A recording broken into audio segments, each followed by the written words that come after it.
रामकृष्ण हरी मंडळी, आज आपण पाहणार आहोत अधिक मास महात्म्य मराठी कथा स्वरूपात, तसेच ओविसह या महात्म्याचे श्रवणाने व पठणाने अधिक पुण्यफल प्राप्त होते. या अगोदर आपण अध्याय 1 ते 19 पाहिले आहेत. आज आपण अध्याय 20 पाहणार आहोत. तुम्हाला जर आजचा अध्याय आवडला तर कमेंटमध्ये जय श्री कृष्ण लिहायला विसरू नका व चॅनलला नक्की सबस्क्राईब करा. चला तर मग भगवान श्री कृष्णाला वंदन करून अध्यायाला सुरुवात करू. जय श्री कृष्ण. अध्याय 20. स्मित विलासिनीची कथा. भगवान विष्णू लक्ष्मीला म्हणाले, अधिक मासातील व्रताच्या पुण्याईने देवांना, मनुष्यांना इतकेच काय, यक्ष, किन्नर, गंधर्व, ऋषीमुनी, तपस्वी यांनाही उत्तम फळ मिळाले. भूत, प्रेत, राक्षस, पिशाच, पशु, पक्षी या सर्वांचा उद्धार झाला. तुला मी आता एका अप्सरेची कथा सांगतो. इंद्राच्या दरबारात स्मित विलासिनी या नावाची अप्सरा होती. नृत्यांगना ती अगदी तरबेज अशी होती. तिच्यावर देव, गंधर्व, ऋषीमुनी अत्यंत प्रसन्न असत. पण तिला आपल्या स्वरूपाचा आणि कलेचा फारच गर्व होता. मनात येईल त्याला ती वाटेल ते करून आपलासा करायची. एकदा ती स्मित विलासिनी अप्सरा अशीच बागेत आपल्या मैत्रिणीच्या मेळाव्यात क्रीडा विनोद करीत होती. खेळता खेळता त्या भूलोकीच्या नंदनवनात कुरुक्षेत्रात आल्या. तेथील अत्यंत सुरेख आणि सुवासिक अशा फुलांची माळ स्मित विलासिनीने स्वहस्ते गुंफली. ती माळ हातात धरून ती आनंदाने गात नाचत होती. तिच्या सख्या तिला थट्टेने म्हणाल्या, अगं, पण ही माळ आता कोणाच्या गळ्यात तू घालणार, सांग की. त्यावर ती लाजत मुरडत म्हणाली, सख्यांनो, मला स्वर्गातील देव गंधर्वापेक्षा या मृत्यू लोकातील पुरुषच जास्त आवडतो. ही माळ आता मी एखाद्या चांगल्या पुरुषाला अर्पण करून संसार सुख मिळवीन. हे तुझे काहीतरीच विलक्षण लक्षण आहे. आम्हा अप्सरांना देवाच्या परवानगीशिवाय या मृत्यू लोकावर येण्याचा अधिकार नाही. तरी पण आपण वन क्रीडेच्या निमित्ताने या कुरुक्षेत्राच्या भूलोकीच्या नंदनवनात आलो आणि अशा वेळी ही माळ हातात घेऊन तुझ्या मनात ते भलतेच वेडे विचार आले. स्मित विलासिनीच्या सख्यांनी अशी तिची छेडछाड चालविली. तेवढ्यात सरोवराच्या बाजूकडून एक पुरुष येताना त्यांना दिसला. स्मित विलासिनीच्या सख्या तिला थट्टेने म्हणाल्या, बाई ग, तुझ्या मनात पुरुषाचे विचार येताच तो बघ, तो एक महापुरुष तुझ्याकडेच येत आहे. योग तर चांगलाच दिसतो. आता ही माळ आणि भूलोकीच्या पुरुषाबरोबर तुझे ते संसाराचे गोड स्वप्न, तो पुरुषच आता थेट त्या अप्सरांच्या घोळक्याकडेच येत होता. त्याला दुरून पाहताच एक अप्सरा म्हणाली, आहा, काय पण ध्यान आहे. जे जटा दाढीचे जंजाळ, ती छाती तो कमंडलू, बाई बाई, अगवेडे, स्मित विलासिनी, तो कुणीतरी ऋषीमुनीच दिसतो. ही माळ आता तू यांच्या गळ्यात घालणार का? हो हो, घालीन.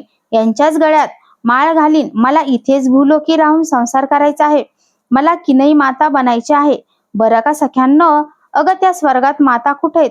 आईसाठी देवांना सुद्धा इथे या भूलोकात येऊन जन्म घ्यावा लागतो. माझ्या पोटी सुद्धा एखादा देव जन्म घेईल. म्हणून मी आता त्या सखीला टोमणा मारून स्मित विलासिनी म्हणाली. त्या अप्सरांनी आपसात अशी चर्चा थट्टा चालू होती. तोच तो पुरुष अगदी त्यांच्याजवळ येऊन ठेपला. त्याचा तो अवतार, ती रागीट मुद्रा पाहून साऱ्या जणींना भीतीच वाटली. तो पुढे येत होता. त्या मागे मागे हळूहळू दबत दबत सरकत होत्या.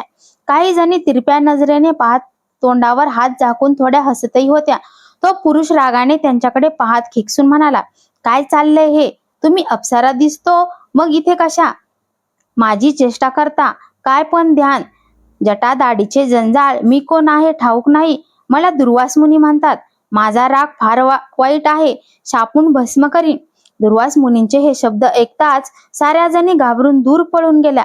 एकटी स्मित विलासिनी तेथे दुर्वासासमोर उभी होती. ती अगदी शांतपणे म्हणाली, मुनिवर यांनी असे रागावू नये. अल्लड बालिका आहेत. त्यांना जरी आपले हे रूप आवडले नसले तरी मला गडे हे तुमचे रूप खूपच आवडले आहे. आपण पुरुषसिंह आहात. ही पाहिलीत का ही वरमाला? आधीच मी तयार करून तुमची वाट पाहत होते. प्रेमाने स्वीकार करावा. आपण सुखाने संसार करू आणि मग मी माता बनेन. माझ्या पोटी देव अवतार घेईल. योगायोग छान आला आहे. आजचा मुहूर्त अघटित आहे. स्मित विलासिनीने ते लाडिक बोलणे, तो योगायोग, ते तिचे माता बनण्याचे स्वप्न, हे सारे ऐकून दुर्वास मुनी तर चक्रावूनच गेले, भांबावले. त्यांचा फायदा घेऊन त्या अप्सरेने आपल्या हातातली माळ चक्क त्यांच्या गळ्यात घातली. मग मात्र दुर्वासांना रागाचा पारा एकदम चढला. ते ओरडले, दुष्टे, हे तू काय केलेस? जारिनी, तू जे हे अविचाराने कृत्य केलेस याचा वाईट परिणाम तुला भोगावा लागेल. तू अप्सरा असलीस तरी माझा तुला शाप आहे की तू पिशाचिनी होशील. जा, दूर हो. दुर्वासांची ती शापवाणी ऐकून स्मित विलासिनीने त्यांचे पाय धरले आणि अत्यंत नम्रपणाने ती म्हणाली, मुनी महाराज, आपणासारख्या तपोनिष्ठांनी स्त्रियावर असा अन्याय करू नये. तारुण्य सुलभ भावनावश होऊन माझ्या हातून हा अपराध घडला, पण तुम्ही मला क्षमा करावी. तुमचा शाप जरी सत्य असला तरी तुमची दया क्षमा त्याहून श्रेष्ठ आहे. उशाप देऊन त्या पहिल्या शापातून मला मुक्त करण्याचा आपण समर्थ आहात. मी तुम्हाला शरण आले आहे. माझे रक्षण करा. पिशाच योनीच्या शापातून मला सोडवा. माझी विनंती ऐका. आता मात्र दुर्वास मुनी विरघळले, शांत झाले आणि थोडेसे गंभीर होऊन म्हणाले, ठीक आहे, मला तुझी कीव आली. आता मी सांगतो ते लक्षात घे. तू पिशाचिनी होऊन भटकत राहशील. नंतर कोणी एक पुण्यवान स्त्री तुला भेटेल आणि ती तिचे अधिक मास व्रत पुण्याईचे दान तुला अर्पण करील. मग भगवान पुरुषोत्तमाच्या कृपेने तू त्या पिशाच योनीतून मुक्त होऊन पुन्हा पहिल्यासारखी दिव्य अप्सरा होशील आणि स्वर्गात सुखाने जाशील. एवढे बोलून दुर्वास मुनी तेथून निघून गेले. तोच काय आश्चर्य, त्या स्मित विलासिनीचे ते रूप एकदम पालटले. ती भयंकर पिशाचिनी झाली. तिचे हे हिडीस व अक्राळ विक्राळ रूप पाहून तिच्या त्या सख्या भीतीने पळून दूर दूर निघून थेट स्वर्गात गेल्या. इकडे ती स्मित विलासिनी पिशाच रूपाने भारतखंडात फिरत राहिली. बरीच वर्षे झाली. तिला खूप दुःख होत होते. महानदीच्या सागर संगमाजवळ कुमारी क्षेत्रात याज्ञवल्क्य कुळातील एक स्त्री आली. तिने संगमात स्नान केले. नंतर ती दीपार्चन करीत बसली. तोच ती पिशाचिनी किंकाळ्या मारीत त्या तपस्विनी जवळ आली आणि म्हणाली, मी तुला खाणार आहे. ती तपस्विनी घाबरली नाही. शांतपणे ती म्हणाली, पापिनी, आज अधिक मासातील द्वादशीची पर्वणी आहे. मी अनेक वेळा या पुरुषोत्तम मासातील व्रते, स्नाने आणि दाने केली आहेत. त्यापैकी एका अधिक मासाचे पुण्य मी तुला देत आहे. हे घे ते जीवनदान. असे म्हणून त्या तपस्विनीने हातात पाणी घेऊन त्या पिशाचिनीच्या हातावर ते सोडले. तोच काय चमत्कार, त्या पिशाचिनीचे रूप पालटले. ती पुन्हा पूर्वीची अप्सरा बनली. तिने तपस्विनीला वंदन केले आणि निमिषार्थ ती स्वर्गात निघून गेली. असा तिचा उद्धार झाला. श्री भगवान विष्णू म्हणाले, लक्ष्मी, आता पुढील अध्यायात अधिक मासातील स्नान महात्म्य मी तुला सांगेन. ती कथा ऐकावी. अध्याय 20. श्री गणेशाय नमः. जय जयाजी सद्गुरु मूर्ती. अनुपम्य तुझी अगाध कीर्ती. चुकवी जन्म मरणांती. हे ख्याती अनुपम्य. भावार्थ पाहिजे निका. व्यर्थ नको हे लापनिका. जेवी गंगा मनकर्णिका. क्षय करी पापाते. जेवी अग्निस्फुल्लिंग पाही. भस्म करी सर्व तृण वळई. तैसा सद्गुरु मंत्र पाही. भस्म होई पाप समूह. असो ऐसे जे सद्गुरु. तया माझा नमस्कारू. शिरी ठेवा वरद करू. जेने भव पारू होय माझा. आता ऐका भाविक जन. कथेसी द्यावे अवधान. येथीचे ग्राहिक कोण कोण. त्यांचे श्रवण करावे. एर अभाविका चाड नाही. व्यर्थ न पडावे प्रवाही. जे जे असेल तयाचे दैवी. तेची नवाई भोगूत. तोची भावार्थ निका. प्राकृत भाषेत टीका. भावार्थ बळे ऐका म्हणे दासानुदासा. विष्णू वदे लक्ष्मी ते. मल मास महात्म अति अद्भुत. जे सुखदायक रवाते. श्रवण करी यथार्थ. सौराष्ट्र देशाची ये ठाई. झाली असे अपूर्व नवाई. तेची कथा तू ते सर्वही. एकाग्रते शुभानने. तो देश परम कंटक. कोठे वृक्ष न मिळे एक. छाया नाहीच कोठे देख. बैसा वया पाथस्था. वस्तीसी ग्राम न मिळे सर्वथा. तेथे पक्षी श्वापदांची. कोण वार्ता ऋषी समुदाव पाहता. तोची तत्वता न दिसे. ऐसा तो देश कुलक्षण. तेथील एक नगर विस्तीर्ण. नामतयाचे प्रभास पूर्ण. चर्या संपूर्ण रविसम. प्राकार गोपुरे परिपूर्ण. स्वधर्माचारे सकळ जन. वर्णाश्रम धर्मचारी वर्ण. शास्त्राधारे वर्तती. राजा तेथील परमधर्मिष्ठ. आड काठी नाही कोठे. उदारपणे अतिधारिष्टे. पूर्वी मनोरथ याचकाचे. ब्राह्मण सदाचारे वर्तती. सदा वेदाध्ययन करिता ती. नित्य नैमित्त साधिती. सदा करीती वेदघोष. जपतप होम हवन. मंत्र तंत्र प्रातस्नान. सदा आचरता ब्राह्मण. वेद संपन्न सदाचरी जनसारिती प्रातस्नान तेने म्हणविती ब्राह्मण स्नान करीती तोवरी जाण शुद्ध ऐसे जानशास्त्र वदे स्नानाविने वर्तती विप्र कोणी न पाहती त्यांचे वस्त्र म्हणती भेटला अपवित्र म्हणून फिरती माघारे या लागी नेमे करुणी नित्य नेमे प्रवर्ताचे प्रातस्नानी ऐसे पुण्य करिता जनी ते पुण्य निदानी कामाये ऐसे शुचिभृत ब्राह्मण नित्य करती प्रातस्नान करुण्या पंच महायज्ञ अतिथी सन्मान समयासी ऐसे तया नगराचे भूदेव मिळवणी सकळ समुदाव मलमास लक्षणी पहाव चालेला समुदाव स्नानाते नित्य गंगा तरी पाही जाती नरनारी सर्वही तीर्थदान जपतप सर्वही शास्त्रादारे आचरती उठोनी पंच पंच उपकाळी स्नाने सरिती गंगाजळी दाने देताती विप्रमंडळी अति सुमेळी विप्रांते कोणी करीती दीपदान कोणी करती तांबूलदान कोणी अर्पिती उपान छत्रदान ब्राह्मणाते कोणी कुंभदान करीती कोणी अपुपाने अर्पिती द्रुत पात्रा सहित देती विप्र प्रति सुवर्ण ऐसी दाने अपूर्ण विप्राते मग स्वगृही ब्राह्मण पंक्तीते घेऊन षडस अन्नाते देती विप्राते भोजन ऐसा सरिता नित्य नियमासे संपूर्ण होऊ सरला मास तव अपूर्व वर्तले तया समयास ते सावकास अवधारा सोम शर्मा नामे एक ब्राह्मण असे तो वेदशास्त्र संपन्न नाना तीर्थी तपदान केले संपूर्ण ब्राह्मते ते यज्ञदानादी क्रिया सर्वही जाणता विप्रते प्रत्यही यज्ञदानादी क्रिया सर्वही जाणता विप्रतो प्रत्यही स्नानाते जाता एके समयी गंगा तीरी पावला तो मार्गी जाता स्नानासी तव एक राक्षस त्यासी भेटला झाला वाटेसी अति भयंकर रूपे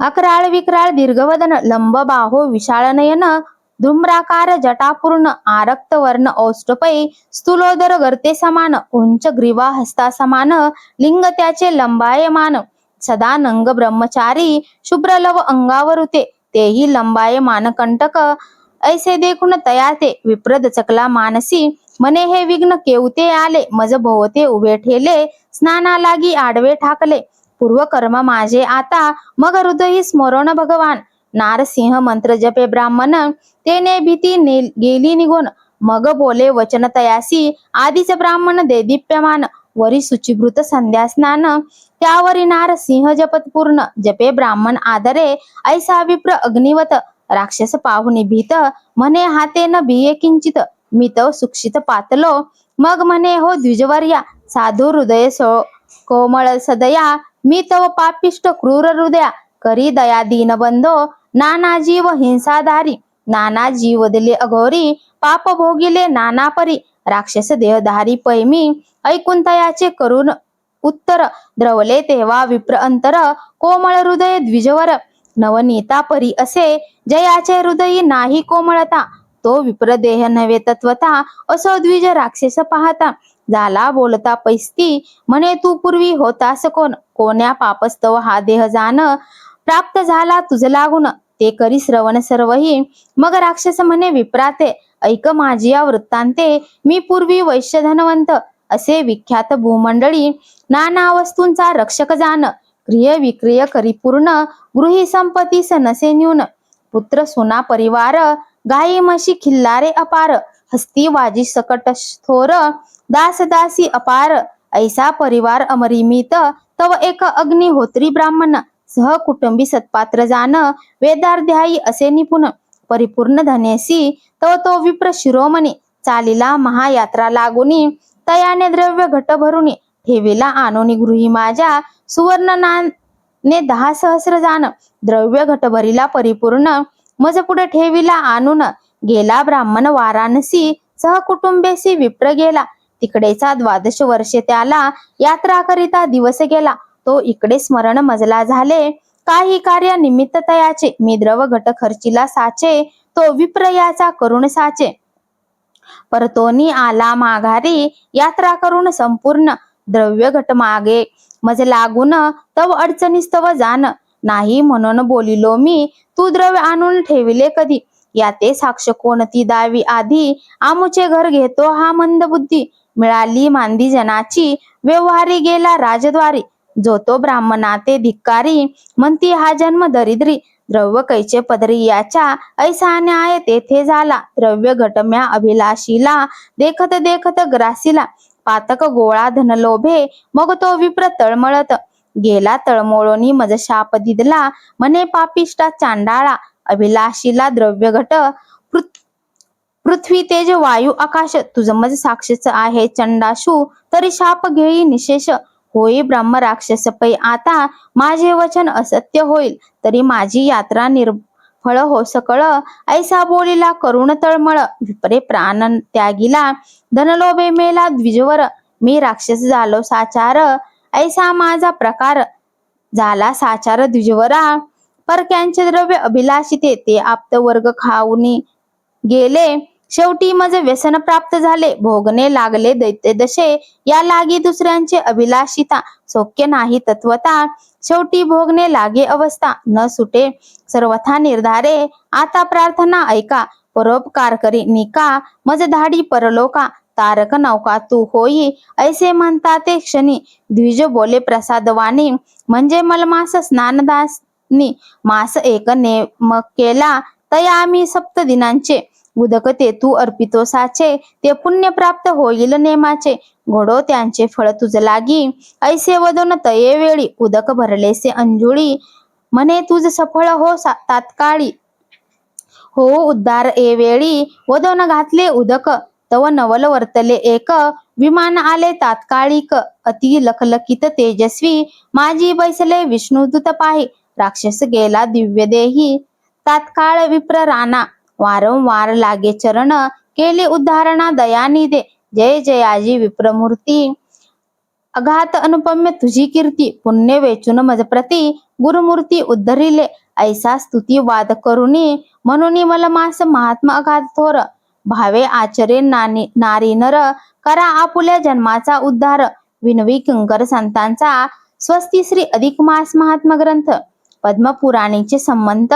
मनोहर सुत विरचित, विशतीत मोध्याय गोडहा. श्री कृष्णार्पणमस्तु. तुम्हाला आजचा व्हिडिओ कसा वाटला हे कमेंटमध्ये नक्की सांगा. तुम्हाला आमच्या चॅनलवरील व्हिडिओ पाहायला आवडत असतील तर चॅनलला नक्कीच लाईक, शेअर व सबस्क्राईब करा. धन्यवाद.